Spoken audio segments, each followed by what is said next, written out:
Hey guys, what's up? Welcome to TSP TV, and in this episode, it will be another episode looking into the predictive programming. This time, it will be the predictive programming contained within Amazon Prime's recently released Upload TV series. Well, not TV series, streaming series, and streaming platforms like Amazon Prime and Netflix, Disney Plus. These are platforms that are using, or at the moment being used, an awful lot due to the fact that lots of people are on quarantine, self-isolation, shelter-in-place orders, such forth, due to the COVID-19 pandemic, and why they are, unable to go to work, school, or whatever they're doing. Many people are possibly taking time to binge watch some new shows or some of their favorite shows and movies, and how some of these streaming apps rather are in fact is essential to social engineering and controlling the narrative of the situation in contemporary times are as much as important as like the mainstream media news outlets that are providing us with the pandemic propaganda that is brainwashing and mind controlling the masses into believing the only way to flatten the curve is to give up our freedoms, rights, and accept totalitarianism, tyrannical socialist practices. And we see people lining up in grocery stores and outside businesses. Many people are no longer essential, some are still essential and are going to work, millions don't.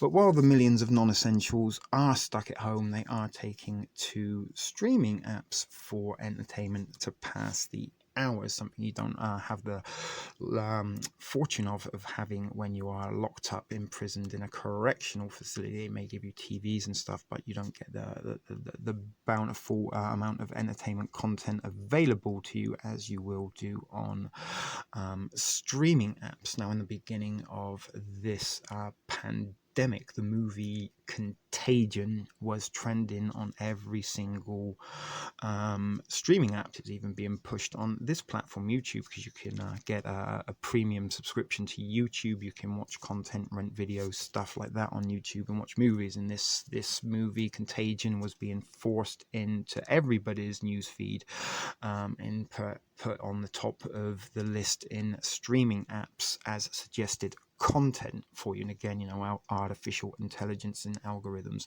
suggest to you what is they find content that they suggest for you in hopes that you watch it. And that movie Contagion was very much part and parcel of the pandemic to get into the psyche of people and just reinforce the narrative of reality through the narrative of fiction. Now, this movie came out in 2011 and is currently the only movie outside the last 18 months that is trending amongst the most popular movies being watched on streaming apps. Its purpose was to kind of reinforce, as I said, the narrative that we are hearing each and every day in reality on the mainstream news. This movie from 2011 is almost, if you watch some of the fictional scripted news scenes from that movie, it's almost like listening to a regular current day news article that we're hearing repeated over and over and again each and every day. Social distance, flatten the curve, social distance, flatten the curve, all this kind of stuff. Now, this movie also came out, Contagion, 2011, 1 year after the Canadian Broadcasting Corporation put out a documentary called Outbreak, the Anatomy of a Plague, which I did a little video of over on TSP TV2, which kind of suggests that possibly and quite probably this whole pandemic that we are now under was planned. And again, within this documentary, there was a lot of social engineering involved and predictive programming of the days that we are now living in. It showed a deserted Montreal. It spoke of, shutting down airports, schools and stuff, taking people to quarantine centres, and also introduced the idea that maybe we have to have some kind of tracker and tracer either worn upon our presence as a wearable device or possibly injected into us via a vaccine, and nanobots inside of our blood system can then track our information back to agencies that would be put in charge to oversee the tracking of humanity under the guise of, keeping us safe from future pandemics. And the only way you can go back to normal is if you get a chip and pin. But as I said, that's stuff for possibly another video, or maybe stuff you've already heard and know only too well. But back to Upload, this recent release from Amazon Prime has come out on the 1st of May 2020 at the time of recording. That was like 4 days ago, and over the last 4 days, actually last 3 days, I did watch the entire series, which was 10 episodes long. They're just under 30 minutes. A couple of them run for 45 minutes. And, as I said, I am currently off of work, and, when I'm not YouTube or paying attention to other things, that may be going on in the world, I do like a little bit of a distraction. I do sometimes like, to sort of shut off and just watch some sort of kind of popcorn time entertainment. So I was looking a little bit Friday on a streaming app that I use called Cyberflix, which is free, unlike Disney Plus, Amazon, and such forth. And you actually get all of their content available to watch for free and to download for free with no sign up or monthly payments. But I was looking through some of their newly released shows and come across Upload, and it kind of stood up to me. There's like a picture of somebody wearing VR goggles on the front, a little bit similar to the VR goggles that were worn in the movie Ready Player One, in which people kind of lived in a not too distant future in a little bit of kind of desolate, barren, almost desperate existence, living in a high-rise kind of trailer park, shipping container, home bases kind of things, while some people still resided in cities who had the wealth and means to do so. But it had a virtual escape for people. They wore VR goggles and they kind of plugged into something called the Oasis, and they were also able to get suits and such forth that they could wear while they're in the Oasis, that would kind of give them the sensation that they were actually living within the Oasis while they were still on real life Earth. But I clicked on Upload, had a little look at the overview of the channel, and first thing that stood out for me, I thought to myself, dear God, I've got to watch this just for that alone, was that it was set in the not too distant future. In fact, it was set in the year 2033. So we've got the 33, the 2 3s right there for numerology kind of types. 33 is the 33, the symbol, the 33 degrees of masonry, and is something that is used quite a lot as a little sort of marker to let the world know that the elites are involved in something. They kind of put their numbers and symbology into things.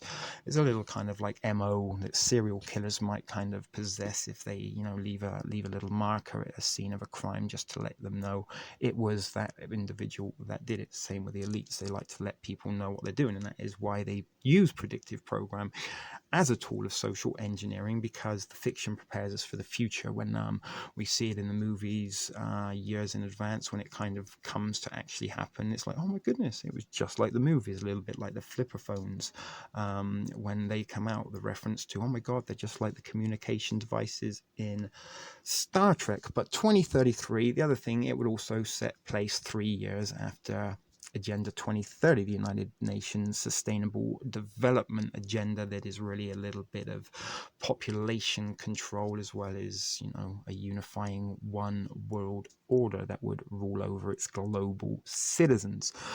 But that was what enough to strike my interest. 2033, the not so distant future. So unfortunately for me, that is, it was a situation comedy that had romantic inclinations within it. I'm not really a rom-com type of person. Maybe date night, something I haven't had for a very, very long time, but maybe then it's acceptable. But other than that, I don't really look into rom-coms, and certainly not love stories, which is what kind of Upload essentially is. But it was the story behind the story and the world in which they live in that this story takes place, which is 13 years into our future, 2033, as I said.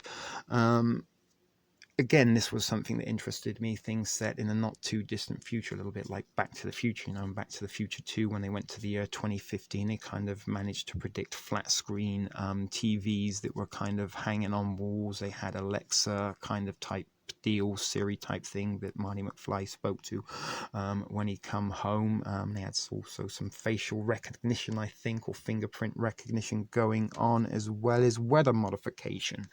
All things we kind of do have in today's age. So 2033 upload. What is the story? What is the premise? Well, the story is that in 2033 you are able to upload your thoughts and memory to something called Heaven.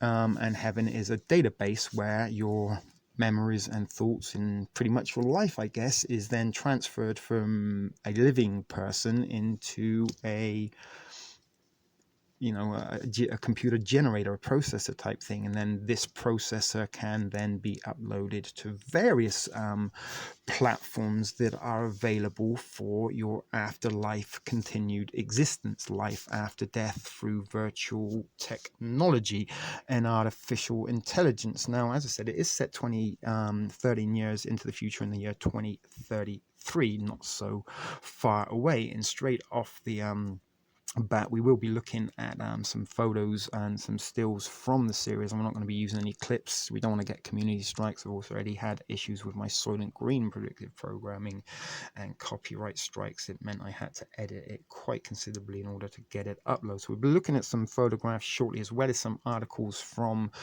contemporary and not so distant past that actually support the technology and claims that you can indeed transfer memories from a human brain into a SD card or memory bank, so forth.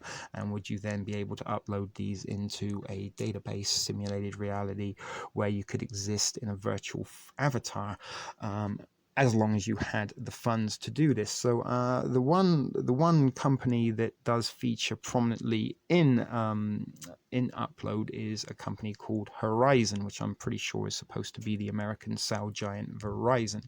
And in particular, one of the individuals who helps put together the avatars of the recently deceased before they become active in the afterlife, artificially generated heaven.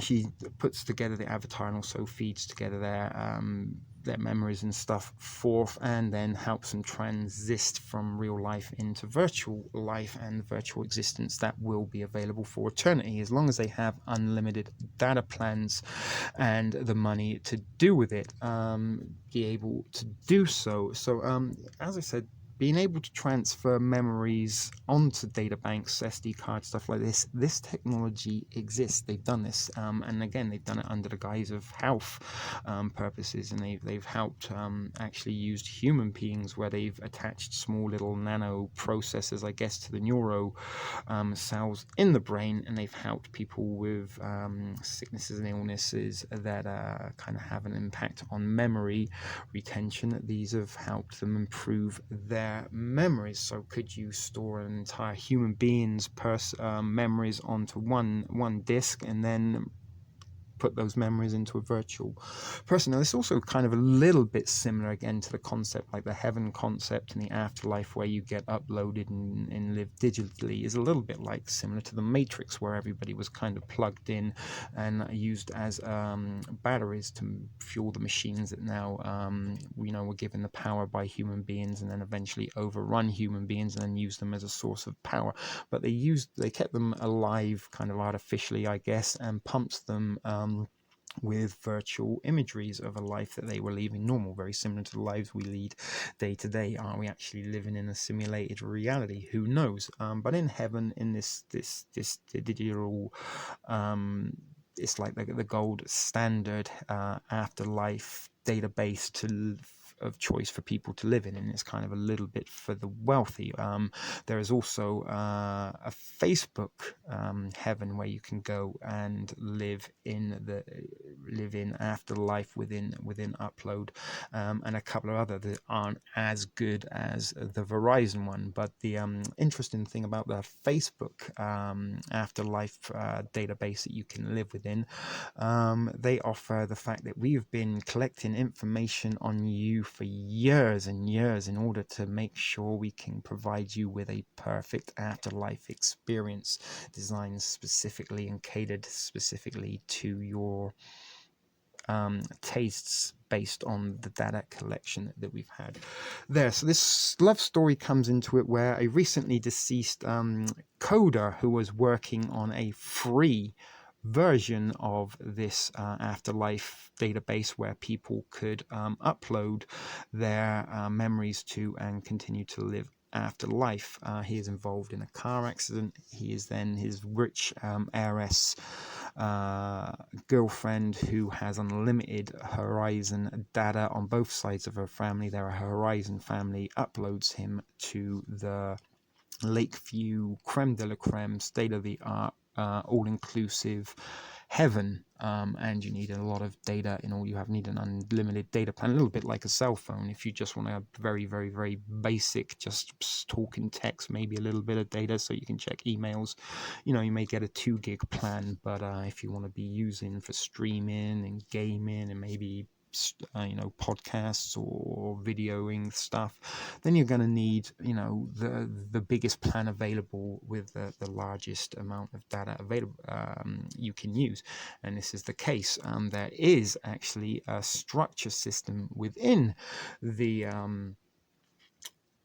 virtual world, where this guy, the boyfriend, goes to, who was recently deceased. This is the premium plan sort of thing. But there is a 2 gig option, and there's a very, very big sort of kind of issue of making, like, they make between the 2 gigs in the unlimiteds. And it's kind of also, there is a little bit of a social credit score also going on with this within this storyline, where individuals, certainly the employees that work for Horizon, are very, very, very concerned about keeping their star and their rating level up. And there's also an application similar to Tinder that some of the characters use in this film called Nightly, which is a hookup application basically.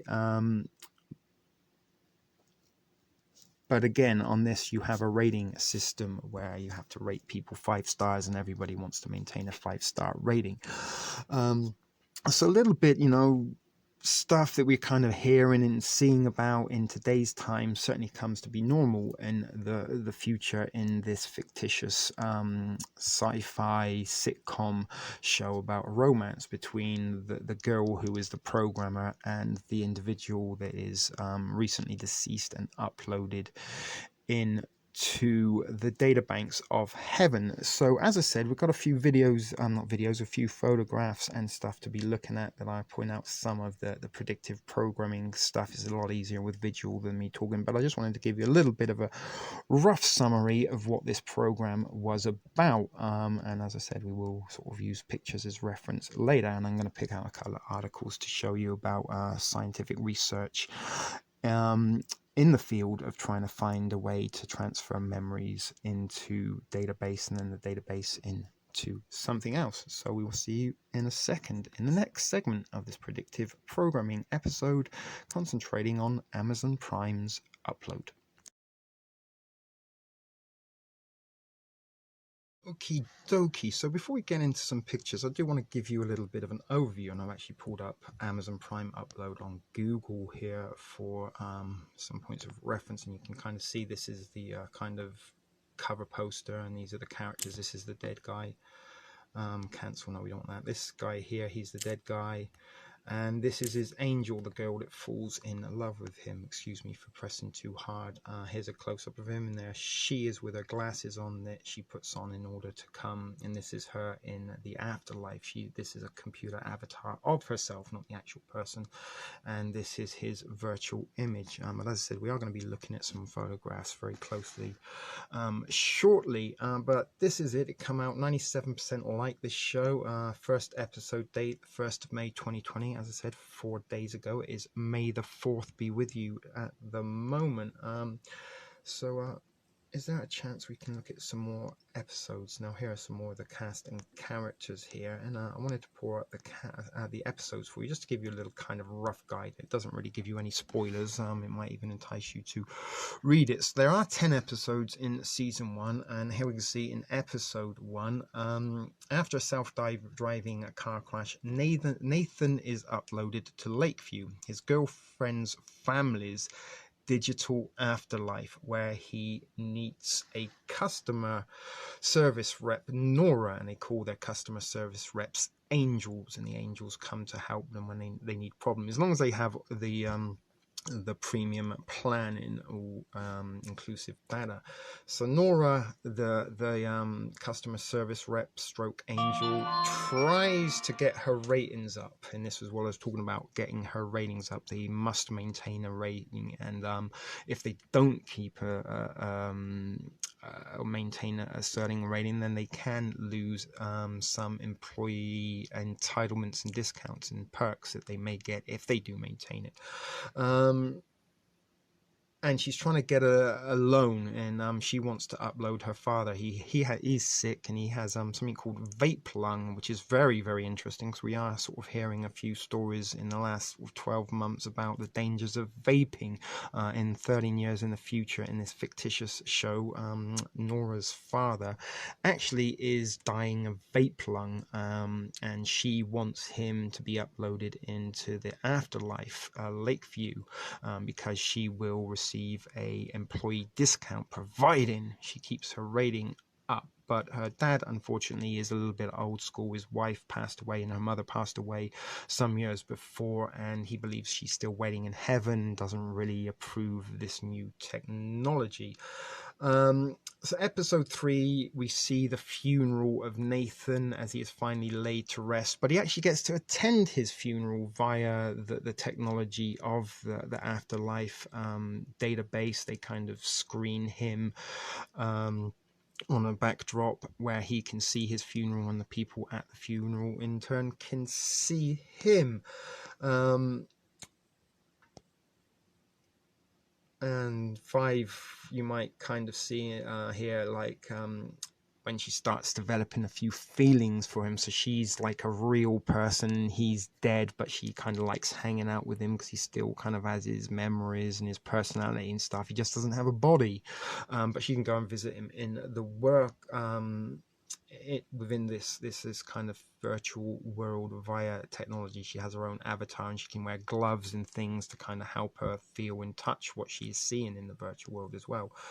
Goodness, sorry about that. It's very sensitive screen. So episode 6, they kind of pay a visit to something called the grey market, which is a little bit like within this virtual playground heaven database afterlife experience.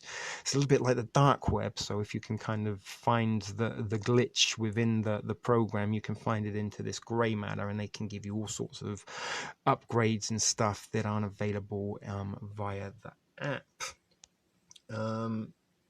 Bring your dad to work day. She gets her dad to go and have a little bit of a tour around the virtual afterlife in order to try and sell him on the idea of going there so she won't lose him like she lost her mother, and she can hang out with him after he's gone. After a surprising revelation, shops for a new digital life. And as I said, you can transfer yourself to other afterlife digital worlds if you so desire. It's a little bit like changing your cell phone plan, and that's kind of how they kind of push and promote these kind of services in this TV show, that they are kind of like, you need a data plan, you're going to be in a virtual world, the sort of level entry plan, the minimum cheapest one you can get is a 2 gig, which is a plan which is a very, very, very different experience to those that live at the Lakeview. We will look at some pictures of this later. Again, social kind of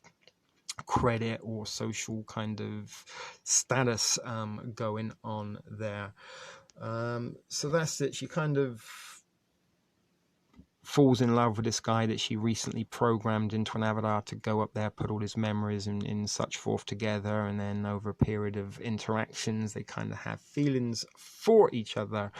So that was the overview. If we have a little look, there might be some images we can kind of see, and as you can see there, straight away we see the girl with her goggles on, so that's the real life her, and then what she's seen on the goggles is into the virtual world. Now this show is pretty much trending. It's got some good reviews, 97% success rate right now. according to the the early figures on this show. And I really do believe that the intention of this show was to be seen at this time of the pandemic, just in order to kind of prepare people for where we may or may not be heading. So we are going to go and look at some photos at the moment, and I will point out some points of interest in possible predictive programming plans there that might be getting us ready for what is in store. Okie dokie, so into the pictures. So this one isn't very interesting. This is the girl Nora who plays the customer service rep stroke angel, and this is like the VR goggle headset that she puts on in order to see within the afterlife database Lakeview Terrace, and this here is Nathan, and that is his avatar. And you can see here he's kind of, these little pop-up stars pop up within the reality of the afterlife, and just kind of like you get pop-up ads on your computer or your phone when you're searching through the web and stuff like this. Within the afterlife, you will get pop-up ads. Now, every time he interacts with one of his service rep, he is asked to give her a rating. So those are the two kind of main characters. And what you're seeing now is the pixelated virtual world in which you go to in the afterlife, and this is where you get to live as an avatar in this beautiful mansion on the lake. Absolutely fantastic, wonderful, everything you could possibly want for eternity, as long as you've got the money and data in order to exist there. This was a little bit of a scene, the picture here that I was talking about when he was at his funeral. So on this side here, the people in the black suits, they are actually in the real world, where here you can see him in his little green fancy short suit there, kissing his girlfriend through the barrier. And this on the the left hand side, sorry about that, is the computer simulation that which he now lives in. So that's how they can interact, and these people on the real life side of the screen can see exactly where he is and what he's doing, and likewise he can kind of see everybody there, and he can almost kind of touch and be that close to his girlfriend, the extremely wealthy heiress. Now here is, you kind of see a little bit of a map there in the front, and this is one of the characters he kind of encounters on his travels throughout the afterlife database Lakeview. And this kind of, you put it up, it just goes up and up and up and up and up forever. And there are like literally millions and millions and millions of people living in this database, but due to the fact that there are only so many the capabilities of the app that is designed in the database that they live in, you can't see everybody at once, because there's just not enough pixels to generate everybody. So only at any one time you only see a few individuals. You see like the kind of backdrop and everything like that for the duration, but you only see a certain amount of individuals at a time. And again, this is what I'm talking about. You can see this is him walking around the grounds of the Lakeview Terrace in the virtual world, and you can only see a few amount of people at a time. You can't see hundreds and thousands that do exist there, and it looks very much like real life. You can touch yourself, you can feel yourself, you can even fart in the afterlife in this computer simulation, and it also will allow you to smell those farts, although they do put pleasant fragrances for farts rather than the normal stenching farts that you get. And what you see here is a food printer. Now people, there is something very evident in this. There is a lot of people that seem to be struggling. There is a bigger gulf than possibly we see now between the haves and the have-nots.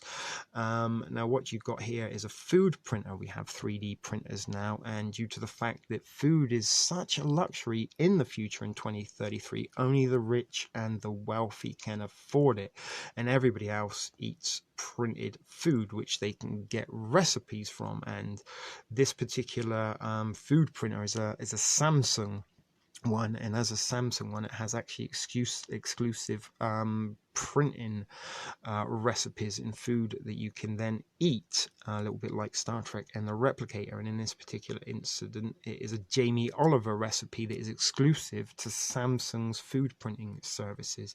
Something very, very interesting, something we are kind of getting ready for our food shortages. They are creating this. This is a planned food shortage in order to maybe make food a luxury item in the future. Maybe, who knows, we're going to be eating printed food like they are in the movie Upload. So what's this picture? Okay, so this is Nathan when he's still alive, just before his accident, and he's in a self-driving car which he actually manually overrid so he could drive it, and he got a ticket for going too fast. And what you can see here is a drone police officer, and this screen kind of drops down, and you kind of FaceTime the officer rather than an actual real officer being there to give you a citation or a ticket. Now, they don't really kind of say as to why this is exactly, but is it a possibility that maybe social distancing trying to stop people contracting viruses to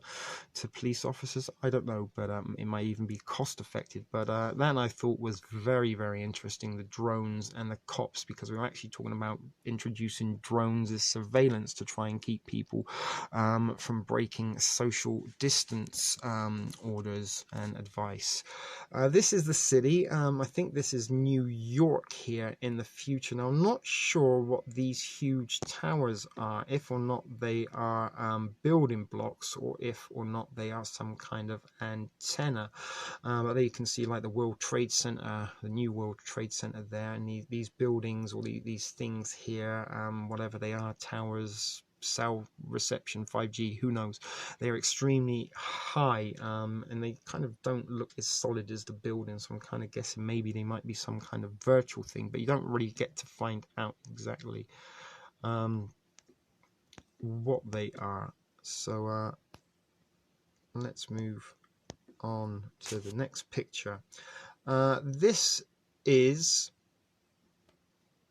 a computer screen, and you can see moldy screens on there, and this is how within the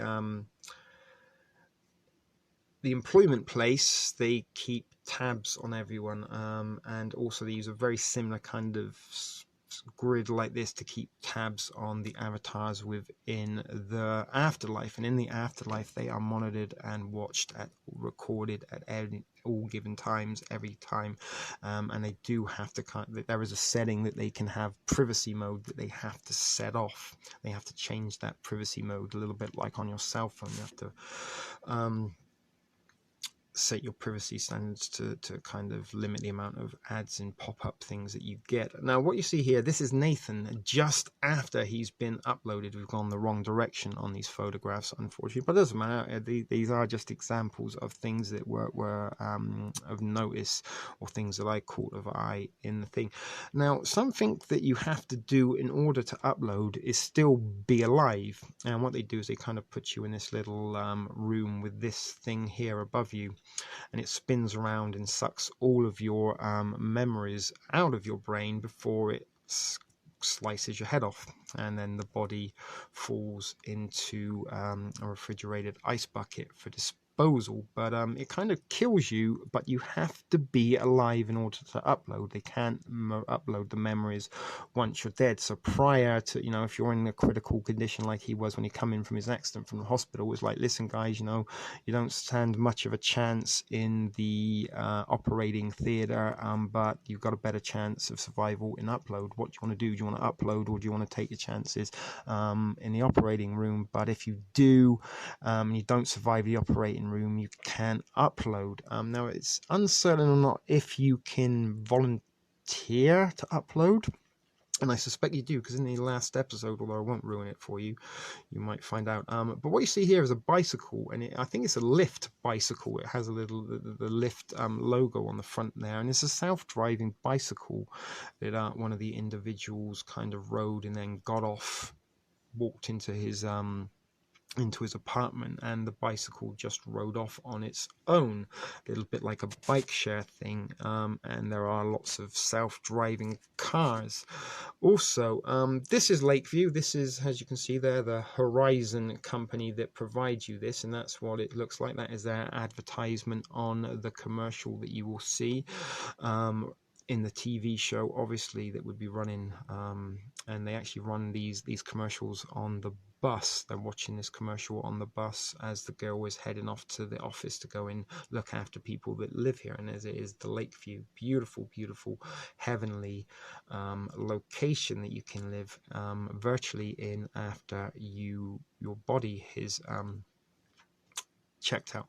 Now what you see here are the 2Gs, and in the 2Gs, when you run out of data, they remove things like penises, and for some reason people want penises in the afterlife, because you can still enjoy yourself, if you know what I mean, in the afterlife. And penises are an extra. They're something that they consider you don't actually require as a basic necessity in the afterlife, and if you want a penis, you have to pay extra for it. And this individual's data allowance had run out, so he's no longer got his penis. And this is where they kind of live the 2 gigs. You saw the beautiful lakeshore view in the gardens, but when you have the level entry basic plan, 2 gigabytes of data a month, you kind of live in a very white and gray existence. And reason being, the less kind of pixels they use to create your environment, then the more kind of thing you can enjoy. So this is how the 2 gigs look like. And here is something also that pops up, and Horizon ID required. So even if you are living in the premium plan afterlife platform here, with your all-inclusive data, unlimited kind of resources, I guess your unlimited data rather, you still aren't able to experience everything that is available to you in the afterlife database. And here you can see an in-app purchase, $2.99, and you have to put your ID and you will get billed. So it's not enough just to kind of pay your entry in there and sign up for the all-inclusive plan.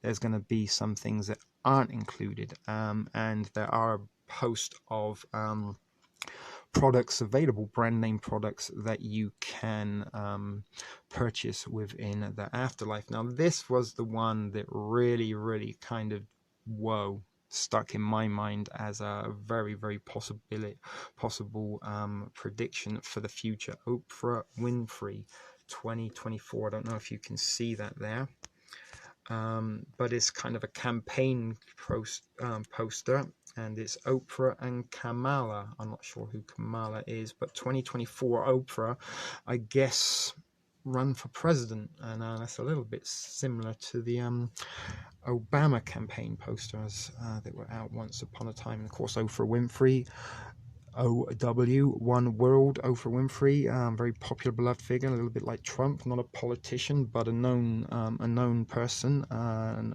somebody with an awful lot of influence and wealth. So Oprah Winfrey for president 2024, is that going to come to be? It wouldn't surprise me if she run, although she has spoken about it in the past that she wouldn't run. She might have changed her mind. So that was something that was a very interesting. Let's not forget that the Simpsons managed to predict President Trump's presidency way back when, before it is. Now this is back to the 2 gig afterlife experience here, and Nora, she takes her boyfriend, her virtual boyfriend, and Nathan to go and have a look around the 2 gigs to sort of kind of make him realize what he has in Lakeview in the premium plan. Like, you don't really want this afterlife living experience, and you only get 5 pages of book, a little bit like kind of when you can download things for free but they don't give you the full version.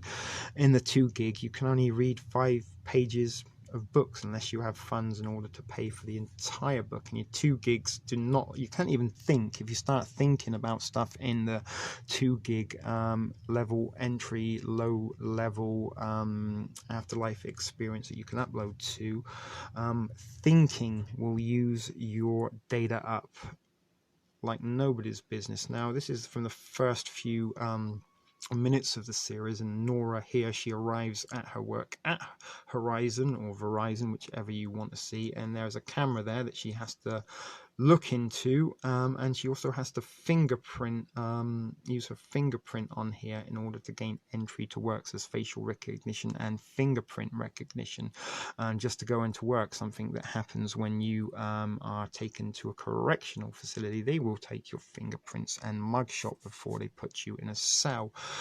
This is a little girl. Sadly, some of these kids, some kids do die, and their parents wanting to keep them around upload them into the afterlife, but some parents don't have the money or resources. And this poor little girl is a recently deceased child, and all she has is a cardboard tube to play with in the white, barren, colourless walls of her existence.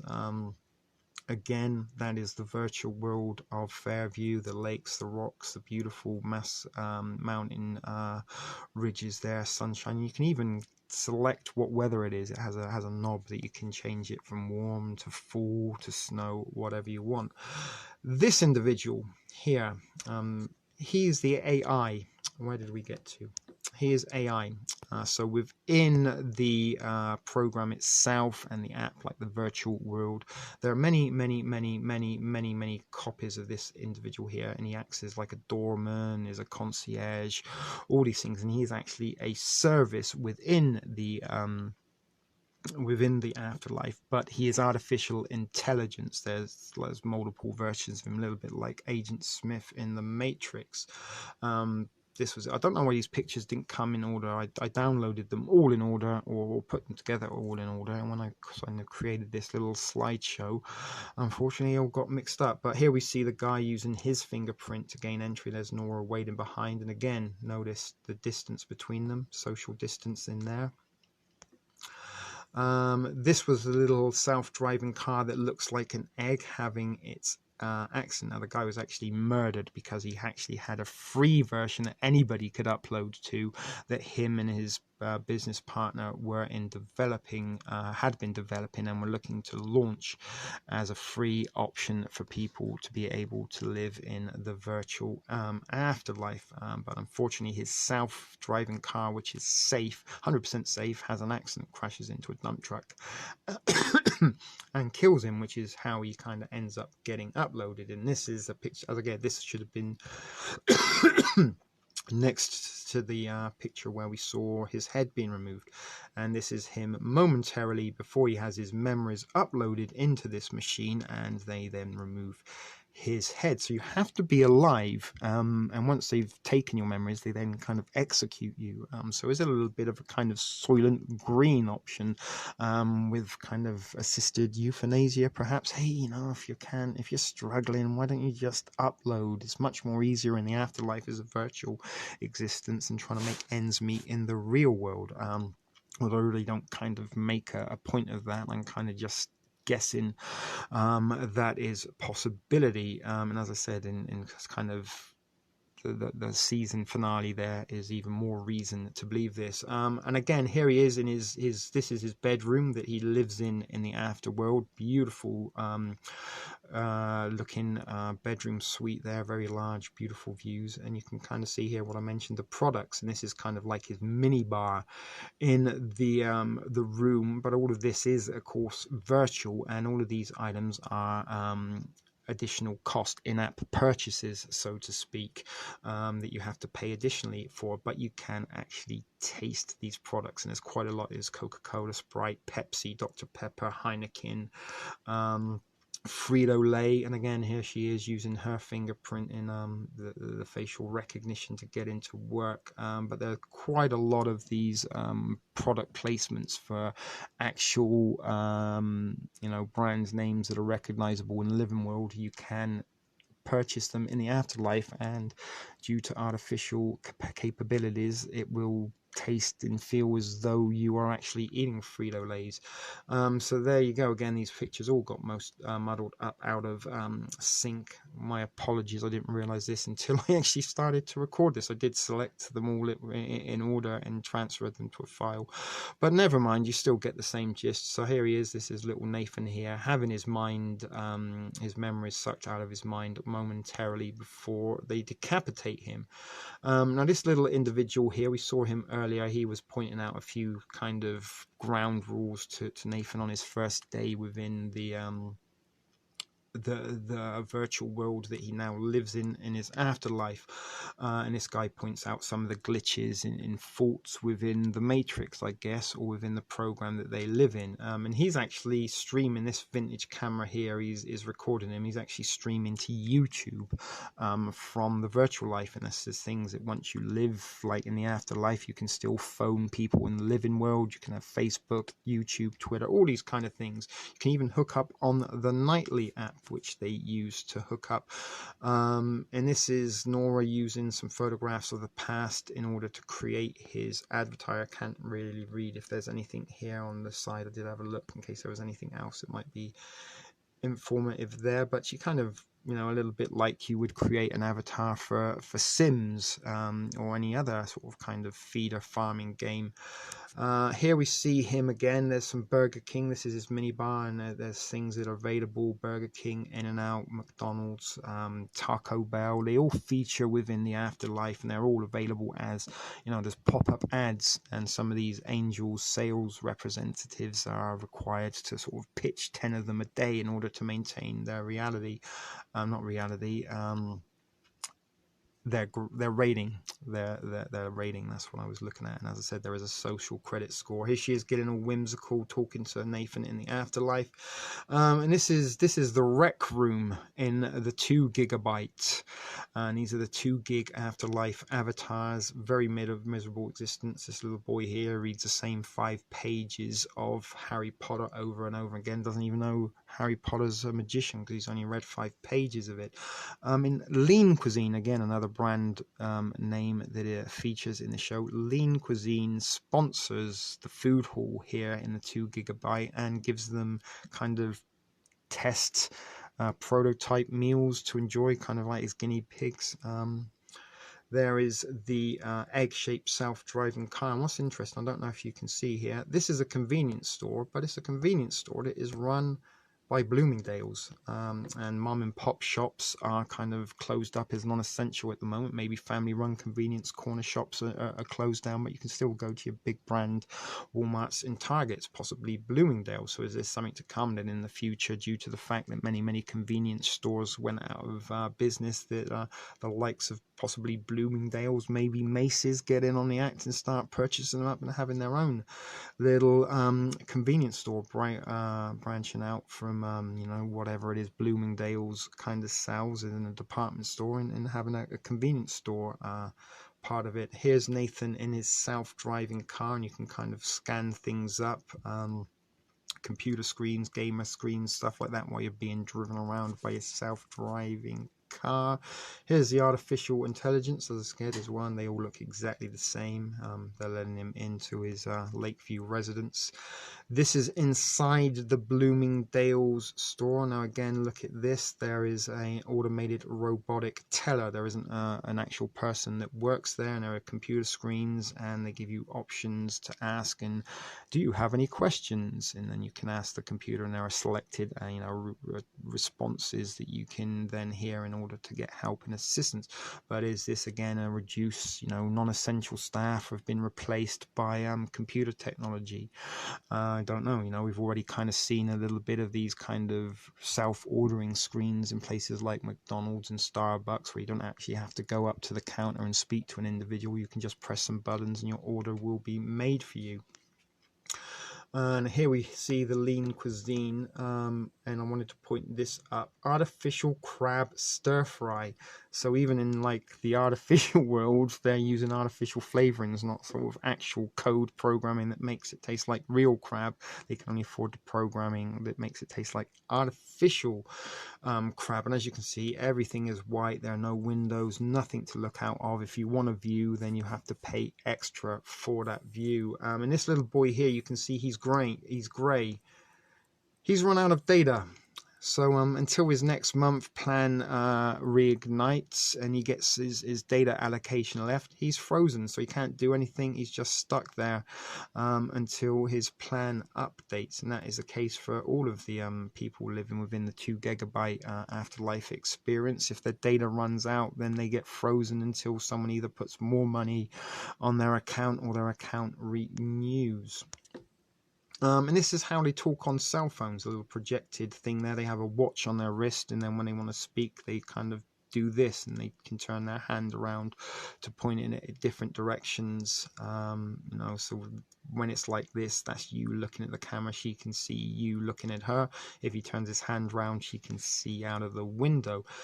This again was in the Bloomingdale's. You can't kind of see it there, but there's a scan. So when you walk up and down the aisles, these scanners kind of scan you, and then they get a readout on your body and give you recommendations of things and products you might possibly need depending on your health. In this particular incident, they suggested to him that he needed some more spinach because his iron was low. And again, you can see nobody else in the store, just him on his own.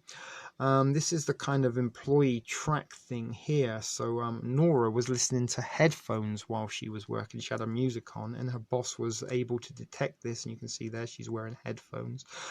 Pulled up her ID, her employee ID, and then reprimanded her and threatened her with the removal of ratings if she persisted to listen to music.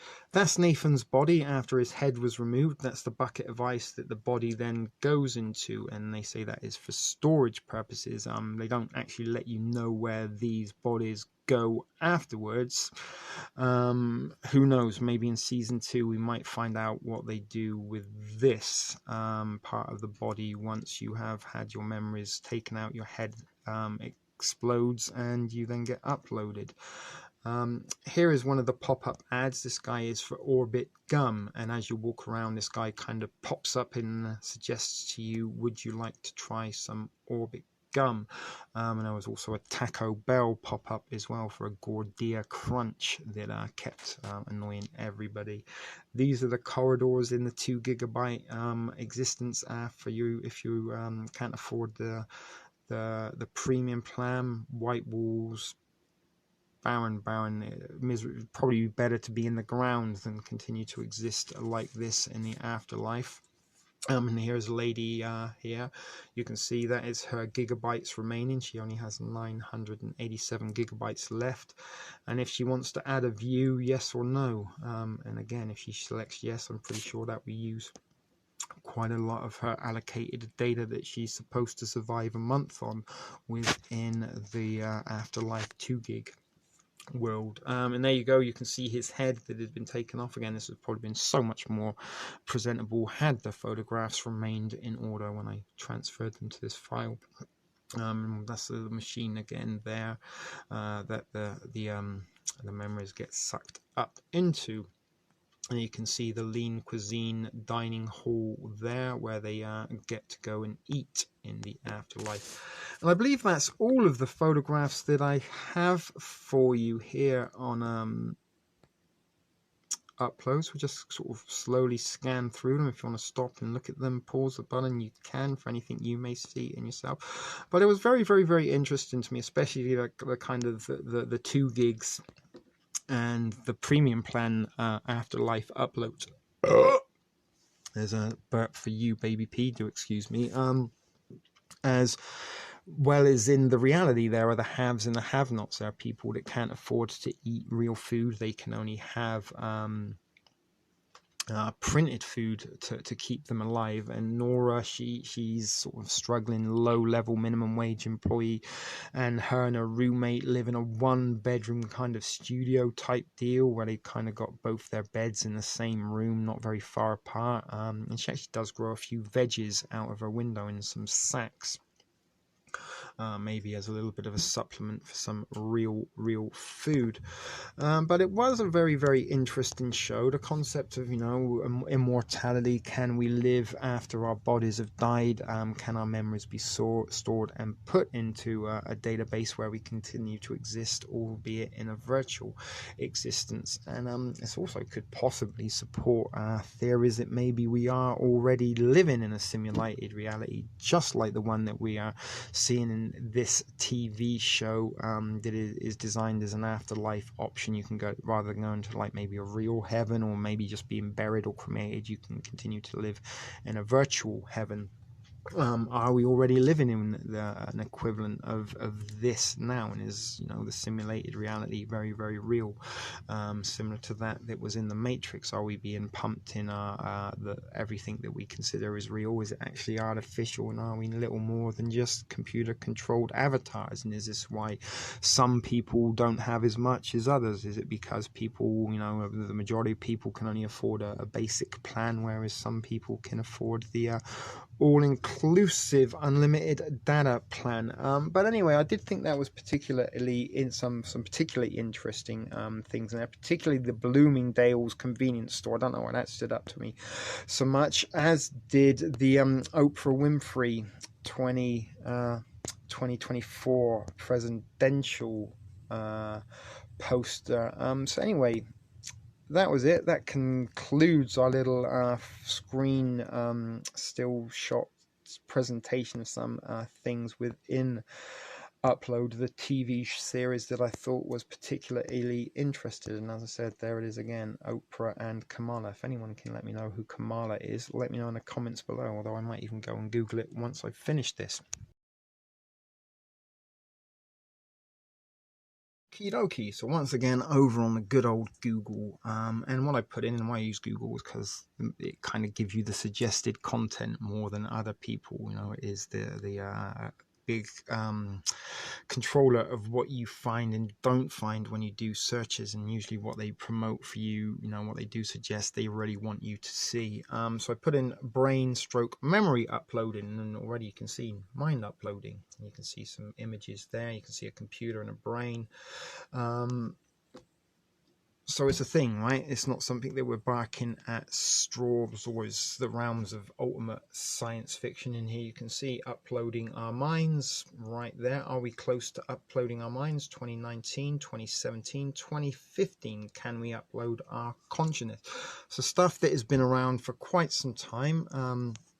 And if we go down, Wikipedia, whole brain emulation, WBE, has an acronym already. Mind upload or brain upload is and this is according to Wikipedia, is a hypothetical futuristic process of scanning the mental state, including long-term memory and self, of a particular brain substitute,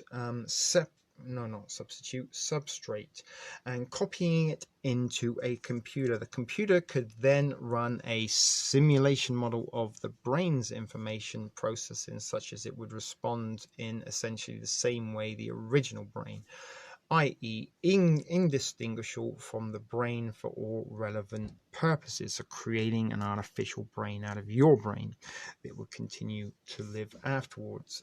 Substantial mainstream research indicates it doesn't indicate. Research in related areas is being conducted on animal brain mapping, and I believe they've actually managed to transfer memories into rats. We might try and find that in a second. Mapping and simulation, develop of faster supercomputers, virtual reality brain computer interfaces, and this is what they live in, a virtual reality brain interface in the TV show we are looking at, Upload. That they download, I guess, your brain patterns and memories onto a card or processor, and then they upload you into the afterlife.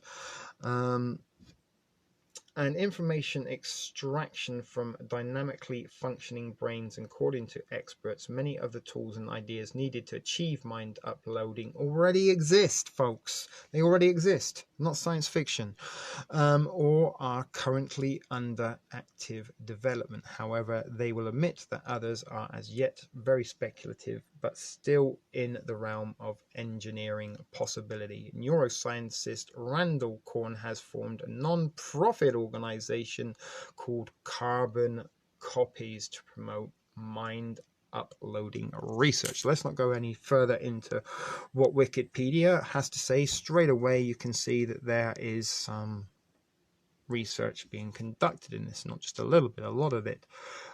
What happens if your mind lives forever on the internet? Here's a little article from The Guardian. What happens if your mind lives forever on the internet?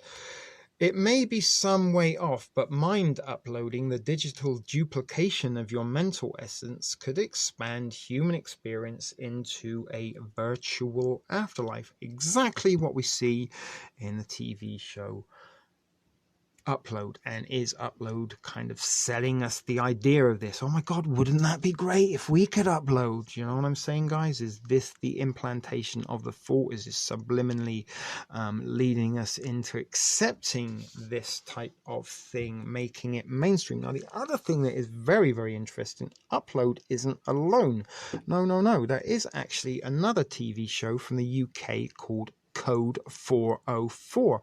In very, very similar, although different in some ways, is the fact that the similarities are that there is a recently deceased individual. In this case, it is a police officer who's shot in the line of duty, but he is compatible with an experimental project to transfer the brains and thoughts of a deceased police officer into a cloned body of the same police officer, thus keeping him on the force. However, he lives within the real world. They bring him back to life, put his memories into a body, and he exists within the real world, unlike a virtual one. Imagine that a person's brain could be scanned, just like we saw, in great detail and recorded in a computer simulation. The person's mind and memories, emotions, and personality would be duplicated. In effect, a new and equally valid version of that person would now exist in a potentially immortal digital form. Are they going to try and sell us immortality in the form of digital existence? This futuristic possibility is called mind uploading, and the show itself is called Upload, mind uploading. The science of the brain and consciousness increasingly suggests that mind uploading is possible. There are no laws of physics to prevent it. The technology is likely to be far in our future, or maybe not so far. It may be centuries before the details are fully worked out.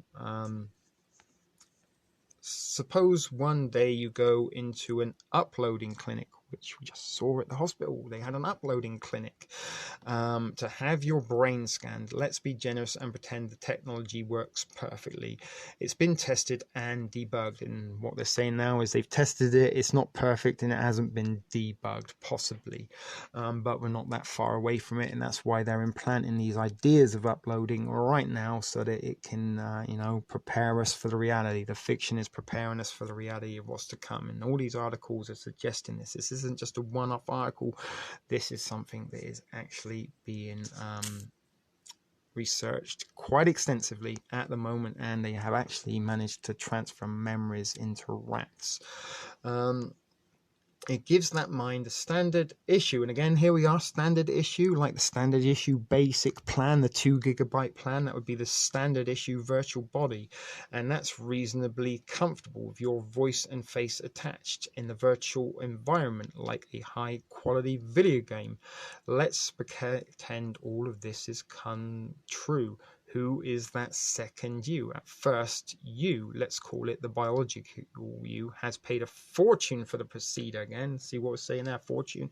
In Horizon, people actually kind of have to apply for loans in order to be uploaded, kind of like you have your funeral insurance and stuff like that. People in the future in this TV show have like upload insurance that will cover the cost of their upload if they need it.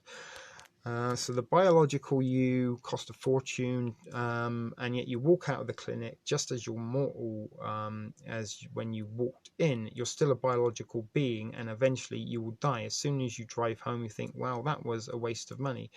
At the same time, the simulated you wakes up in a virtual apartment and feels like the same old you. This is kind of like the Matrix here, right, guys? They wake up in their virtual apartments and think it's real and carry on their virtual day-to-day routines without a thought that they're plugged into a simulation, until, of course, Neo does unplug and takes the red pill. We know all about that, right?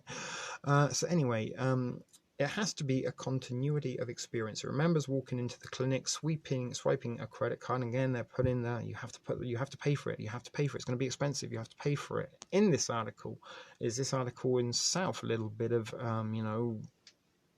programming or propaganda for this futuristic service that may not be that far away. And again, perhaps if we see a prolonged, these supply chains, food shortages, longer lineups at the grocery store, food becoming increasingly expensive and a luxury item for the majority of people, maybe we will start seeing those kind of Soylent Green type scenes in everyday life. And maybe those everyday scenes will be far too much to us, and we might be given the opportunity to upload into a virtual world rather than continue to struggle in a real existence. And again, this might be a little bit of population control as well. So anyway, as you can see, all your memories lie on the table. It feels like you were there, blah, blah, blah. And there's some kind of graphics for you to look at. Don't think they have any really relevance. But you're a sim, and there is a game Sims that you can play where you can control an avatar in a virtual world. It is very much like our world, except very pixelated. It doesn't look like a real world, or it's not in real time like the simulation that we just saw in Upload. But very similar concept to Sims. And the other thing I did forget to point out, that you can actually deactivate. So saying, you have a loved one that you were keeping alive and you were paying for them to be in the afterlife, that at any given time, if it become too much of a financial burden to you, you can delete them from existence. So it goes on a little bit. It kind of tells you can touch your stomach, you can chat up customers, you can, exist very much as you do in the real world, just in a virtual one, as long as you've got money to pay for it. There's no grittiness to the rest. Your fingers don't have prints, they're smooth, they have memory on fine detail. Breathing doesn't feel the same. So that's what they're saying. It's going to be like a little bit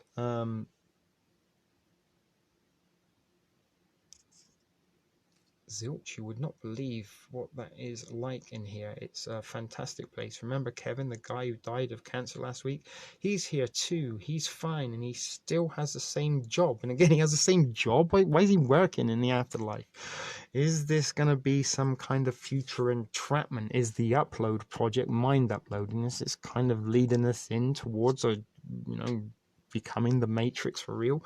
I'm not sure, guys, but as I said, this article here, is that Keanu Reeves from the Matrix? I'm not sure. It looks a little bit like him, but I don't think so.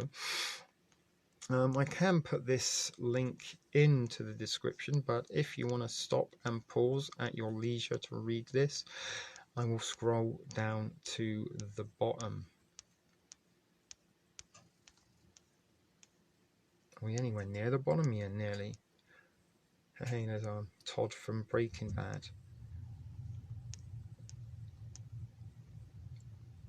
And this is interesting. The CEO of a company, a Steve Jobs type, who has shaped up a sweet set of neural connections in his brain that makes him an exceptional at his work, can manage from a remote simulated office. If he must shake hands, he can shake temporary possession of a humanoid. He can take temporary possession of a temporary humanoid robot, a kind of shared rent-a-bot, and spend a few hours in the real world meeting and greeting. Even called it the real world. Sounds prejudicial to me. Both worlds would be equally real. Maybe the better term is the foundation world and the cloud world. So that's some interesting stuff from that article. Will your uploaded mind still be you? 2017, September 17th, 2019. So there's a lot of them going around in 2019. The singularity is near. Mind uploading by 2045. Live science. Let's have a look at that by 2045. Live science. Is the singularity near? Mind uploading. There is the computer and there is the brain. New York, by 2045, humans will achieve digital immortality. Now, what's very funny is Nora lives in New York within the realms of the fiction in Upload, and it's interesting they bring New York into it here. It's also New York that they use for Soylent Green. Humans will achieve digital immortality by uploading their minds to computers, or at least that's what some futurists believe. This notion formed the basis for the Global Future 2045 International Congress, a futuristic congress held here June 15-16 last year. The conference, which is the brainchild of a Russian multi-millionaire Dmitry Itskov, fell somewhere between hardcore science and science fiction. It featured a diverse cast of speakers from a scientific luminaries, Illuminati, like Roy Kurzweil, Peter Diamandis, I don't know, and Marvin Minsky, to swarms and other spiritual leaders. An inventor of futuristic and now director of engineering at Google predicts that by 25, and he works for Google, people, they're already maybe reading our minds and storing our memories. Who knows? They might even be recording them and storing them right now as we're watching this. This might be one of your memories that you remember in the upload. Hey, remember that guy TSP TV telling us about this on YouTube all those years ago? Well, here we are now living in it. Anyway, the brain power to create a kind of super intelligence, an event known as the singularity, will have robots will overtake humans. Brain processes made the field of brain-computer interfaces, or BCIs. So this is kind of where you have a computer in your brain that can interface directly with a computer around you, maybe contact via Wi-Fi or stuff. So again, up to you. You want to stop it, pause it, read it. You can. I'm just showing you that there are articles. We don't have to read them all word for word, just to show you that they exist. The Immortalist, uploading the mind to a computer, the BBC, 2016, 2018. Richard Van Hooydonk, is the future of mind uploading. Will you still be you, and who I am? What does the BBC have to say? Why's that word popped up at the bottom there? I don't know. Within the next 30 years, and this reading from this Dmitry Itzikov guy again. Transcendence, Selfless, Chappie, Free Jack, the creation of the human virtual obsession. I'm guessing these are some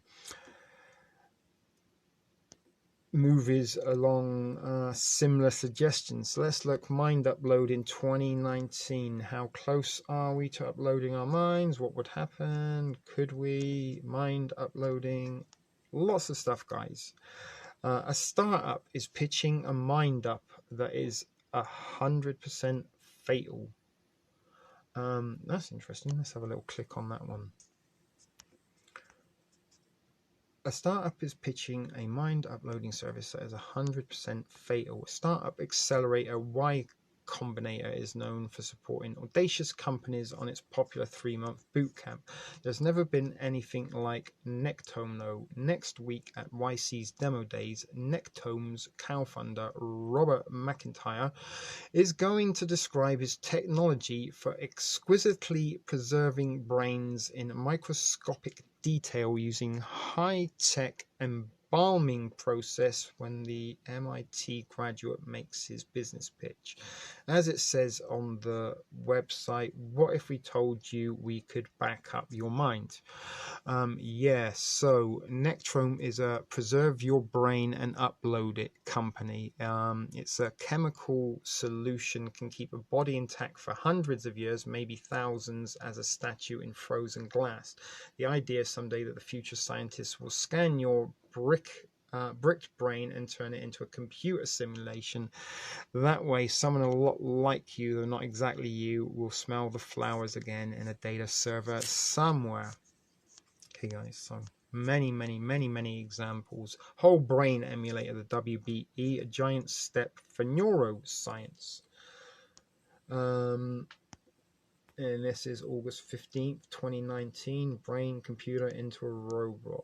Machine interfaces today can link up brains to play Tetris together. It's not hard enough to find a place for the L-shaped block without another cerebrum trying to overrule you. Let's go further. What if we could create a digital replica of your brain and upload it and download it like a piece of software? This feat, aka whole brain emulation, is still decades, perhaps more than a century away. Or is it? Outside of the pure science challenge, it could make us confront some of the most daunting questions about what it means to be human, where machine ends and man begins. He's more machine than man. Darth Vader. So what is whole brain emulation 101? The term whole brain emulation might sound new, but chances are you've seen it across popular fictions. Popular series like Black Mirror have explored the potential manifestations of fiction preparing us for the reality. People, Netflix, Amazon, they're in on the streaming app. They're the social engineers. They're the predictive programmers these days. That is why, at the moment they are being promoted and providing you with all the entertainment you could possibly want to enjoy while you are away from work during the pandemic quarantine. White Christmas, digital clones of people, cookies are used to carry out a variety of jobs, and one man's clone gets him into some serious trouble. A simulated reality allows, and I guess these are examples of fiction. Hang the DJ, a mind upload is tested for romantic compatibility with partners. Be Right Back, a virtual copy of a deceased individual allows a loved one to never let go. A simulated reality allows individuals to live forever in San Junipero.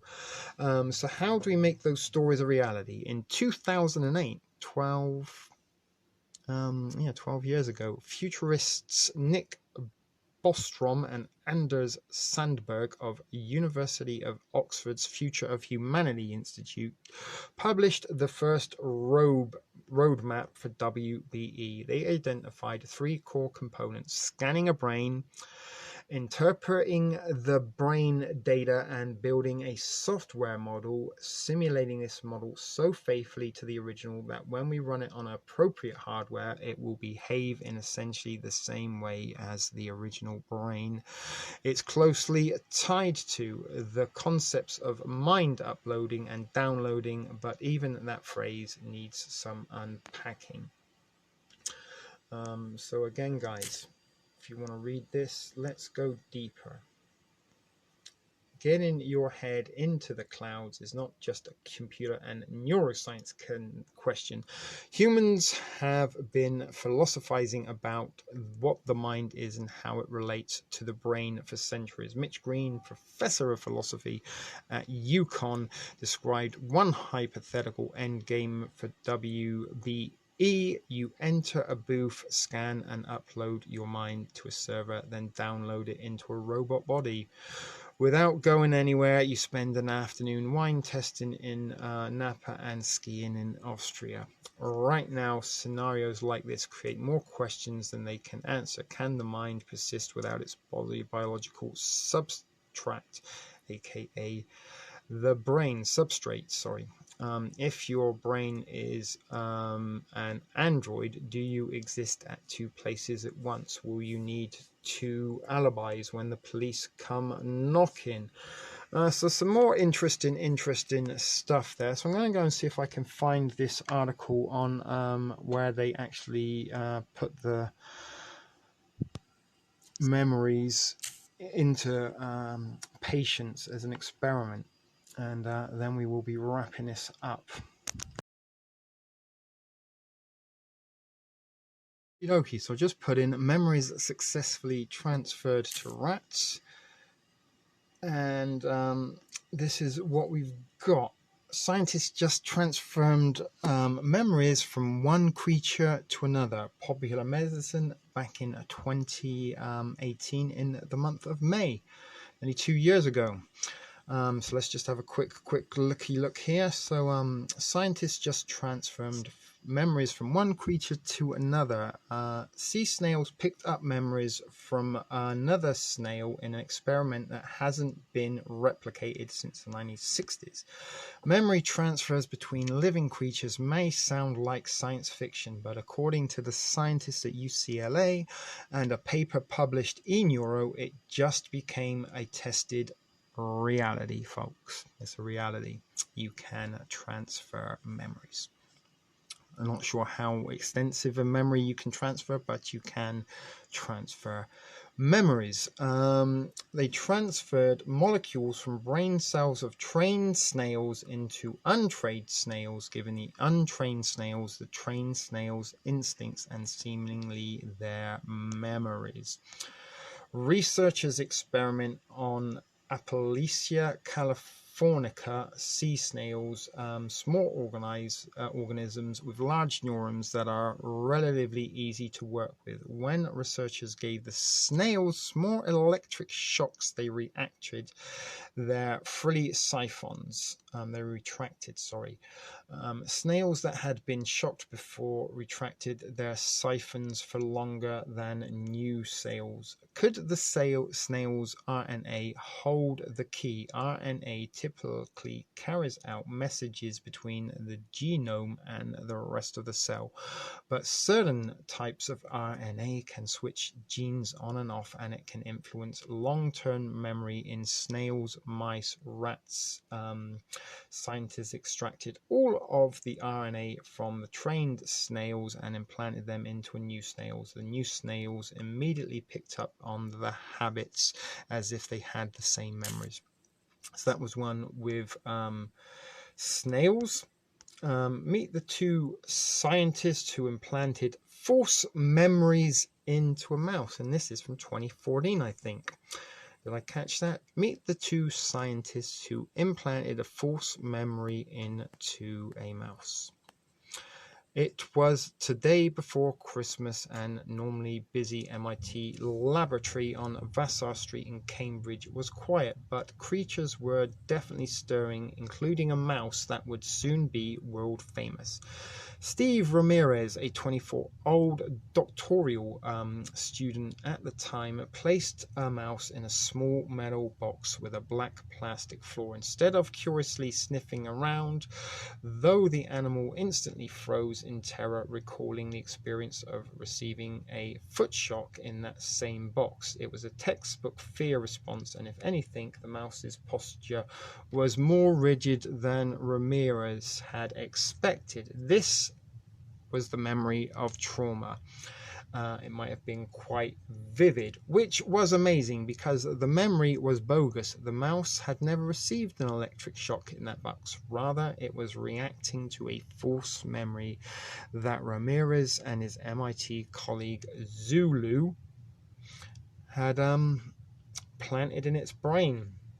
Now, again, they can kind of plant these memories into mice's brain. Maybe with technology, they might be able to, like 5G, implant memories or thoughts into our brain. I don't know. Just put that out there for pause to thought. The observation accumulated more than 2 years of long shot research effort and supported by extraordinary hypotheses.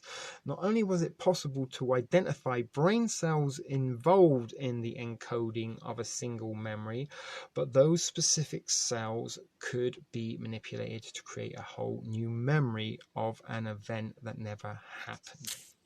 Okay, Mandela effect as well would be something that you could possibly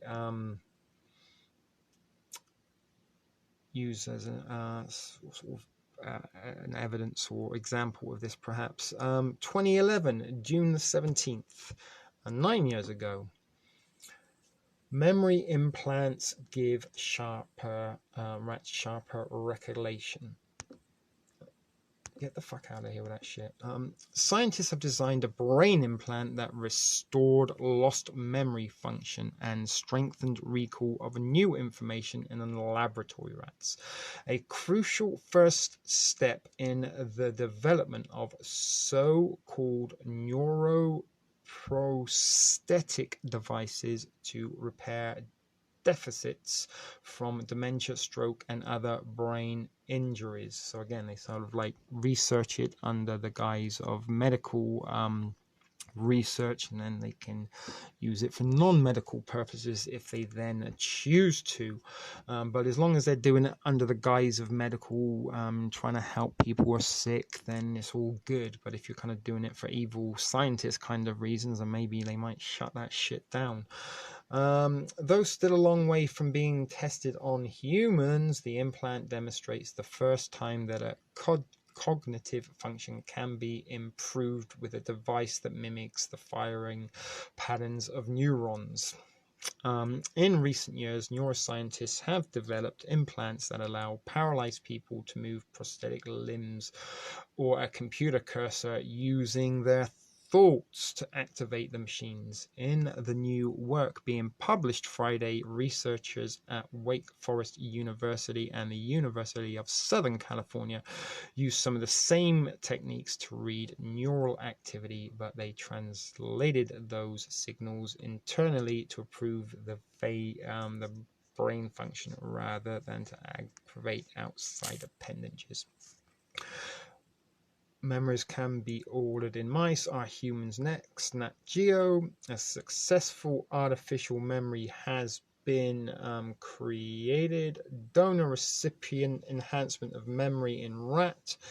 Hippocampus Frontiers System 2013. So you can see, guys, for over the last 10 years, there has been a lot of evidence and articles coming out of scientists trying to master this technology. I actually do think that there is any evidence where they helped some human subjects to improve their memory, which I will try and find for you now.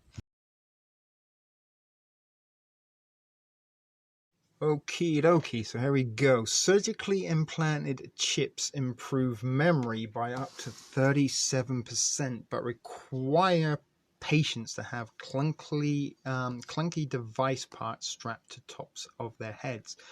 And it was DARPA, a good old defense and research project agent. I can't remember what DARPA stands for, but they're into weaponry and stuff like that. A series of DARPA funded experiments are implanting memory prosthetics in a handful of patients' brain. The devices record the neural firings involved in a memory and fill in the extra electrical activity to boost recall. So this isn't kind of like downloading your brain onto a chip. It's a chip that you put in your brain that helps your brain to work. But again, if you could maybe download the memories of the brain, then these devices could possibly help make those memories work, if you see what I mean. The technology working hand in hand. It's not just one thing to have the memories downloaded. You also need the kind of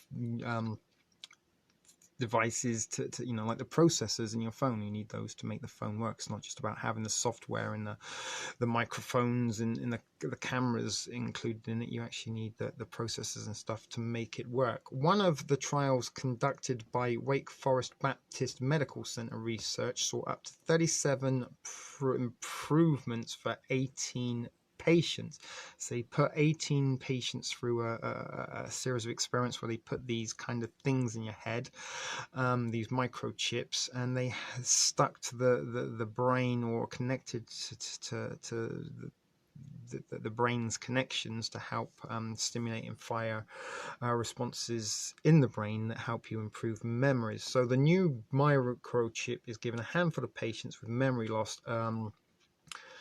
are getting a boost to their recall as scientists work to develop a prosthetic to improve their brain function. Funded by the Defense Advanced Research Projects Agency, DARPA, that's what it stands for, look, Defense Advanced Research Agency, several universities and companies are collaborating to create brain implants that will help patients with memory loss. So why is a defense agency trying to help people with memory loss? Or is the memory loss the excuse for other purposes that has got all these people collaborating to try and come up with this?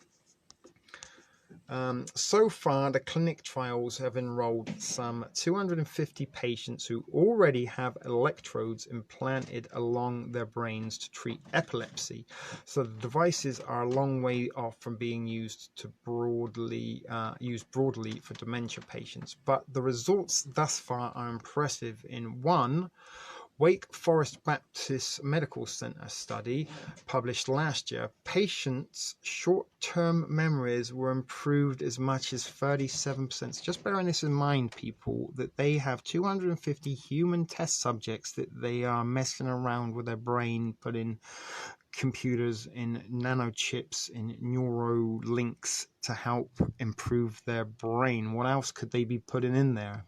Could they be making Terminators, or be putting kind of Manchurian Candidate type program in there, perhaps? Maybe at a certain time a response or a trigger word would activate that nano chip that then would get that individual to do something they might necessarily desire or do willingly.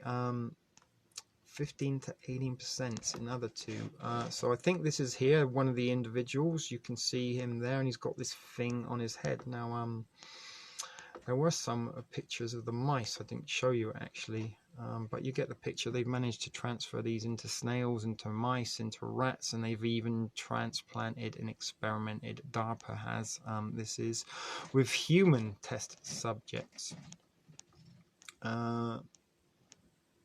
So there is one example of DARPA, and again you can stop this and read it if you want. And I guess this is one of the individuals there that was a test subject in his little bed watching TV with a big clunky gadget thing sticking out of his head. The electrodes extend out of the skull into a series of several inch long blocks that sit in elegantly on top of a patient's bandaged head. Meanwhile, collaborating research at the University of Pennsylvania and Mayo Clinic, who are part of the DARPA-funded Restoring Active Memory, RAM, program, are testing similar technologies. Their devices simulate different brain regions but operates in a similar way. So there you go, and there's one example from DARPA. Surgically implanted chips improve memory up to 37%. Upgrade your memory with a surgically implanted brain chip. June 16th, 2019. Brain implants. Wikipedia brain implant improved memory. Scientists report. New York Times, February 6, 2018. International Conference on Advancements of Medical and Health. Boundary T. I can't download. Never mind. Ignore that. And if you want, we can look at some more. Let's just click more. If there are any more, no. Let's go back, click the wrong thing there. So these are things, guys, that are in the works, have been experimented on, have had success in working. They've transferred memories from one snail into another. They've transferred memories from one rat into another rat. They've integrated nanotechnology into the brains of human beings that has helped improve their memory. Are they able to then download these individuals' memory onto hard drives and such forth? Who knows? Have they experimented trying to do this? There's a possible good chance that they have. I'd like to think that they would have given this a crack at a whip by now once or twice to see if they can somehow download the brains onto the thoughts and the brain patterns down onto like a hard drive or a disk drive or a micro disk, something like this, in order to preserve the mind for prosperity. So we're going to go back to the thrift store studio now just to wrap this up.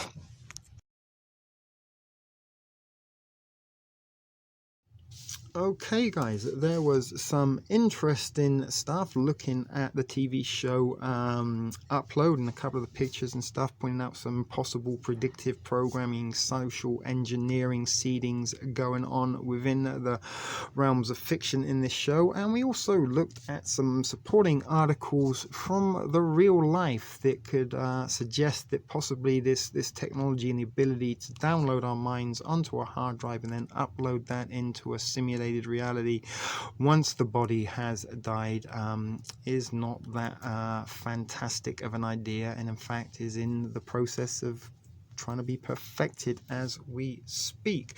So as I said, guys, these little predictive programming videos are something I actually kind of do enjoy doing, although we haven't done them for quite some time on this channel, although we have put a couple out in recent weeks. As I say, that's something I enjoy, something I have an eye for.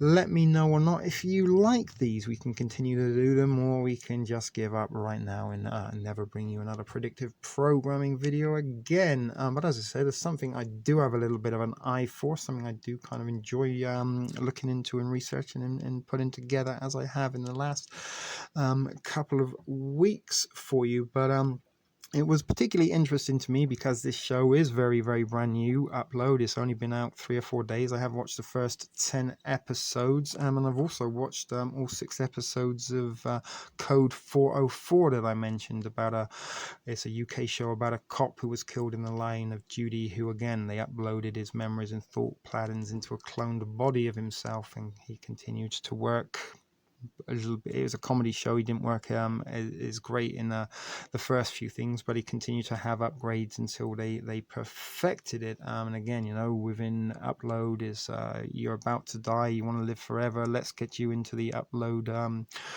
mainframe, but first we need to harvest and collect your memories, upload them onto some kind of disk or storage unit, digital storage unit, and then you can be uploaded or downloaded from a multitude of different platforms and virtual reality scenarios that you can then live on in a virtual form after death. As I say, guys, it is very interesting at the moment because it's set in the not so distant future, and there's some other stuff apart from just the the living forever in a computer simulation that was going on there that I did think was a little bit relevant to where we are kind of now in society under the pandemic, and is this kind of the future that we're going to see beyond there. One thing I did forget to mention, I couldn't find a picture for, didn't watch the episode in order to get you a screenshot as an example, was I mentioned in Upload there was an app called Nightly, which is very, very kind of similar to Tinder. It's a hookup site, and people swipe until they find a personal match. But unlike kind of Tinder, there's an algorithm that kind of selects your perfect match for that night. But when you do get to use it and meet up with the individual before you kind of hook up, the Nightly app gives you a little body cam camera, and in one particular scene, these two individuals are hooking up, and before they kind of carry out the sexual activities, they ask each other, do you have protection? And what that protection is isn't a condom. No, it's a little body cam that they stick onto their their chest, and then each individual looks into the camera and says, I consent to this. That is a protection in the future. Something I found very, very interesting. Maybe something to do with combating social distances, and maybe the transmission of diseases more so than Me Too rape accusations. But anyway, guys, it was to me a very, very, very fascinating concept of the not too distant future in 2033. If or not this is the future we are going to see in 2033 remains to be seen. But I did do a video last week on Soylent Green that came out in 1973 that kind of could be predicting a society that we are in the transition of becoming closer towards than the one we left going into this pandemic. Maybe coming out of it, we're going to be looking like Soylent Green, and maybe in the years to come, maybe people might get disgruntled and they've got the upload technology available to upload people into a virtual existence rather than struggle in the real world. But you are going to need a lot of resources and finances available in order to make sure your afterlife is of comfort. If the programming in social engineering in the Amazon Prime series upload is to be believed. Anyway, guys, that is the conclusion of this episode. Thoughts, opinions, comments below. Always encourage comments and thoughts and opinions, because this is where we can kind of grow and maybe dismiss or add to the theory. So as I said, hope you enjoyed this episode. Hope you're enjoying the slight upgrades that we've made in editing to the videos for your enjoyment. Again, let me know if you've got any thoughts and opinions on that. As it is, guys, this was a shit video production for TSP TV, and we will be seeing you in another one. Until then, keep it thrifty, and remember, be excellent to each other. Catch you next time, guys. I did it again.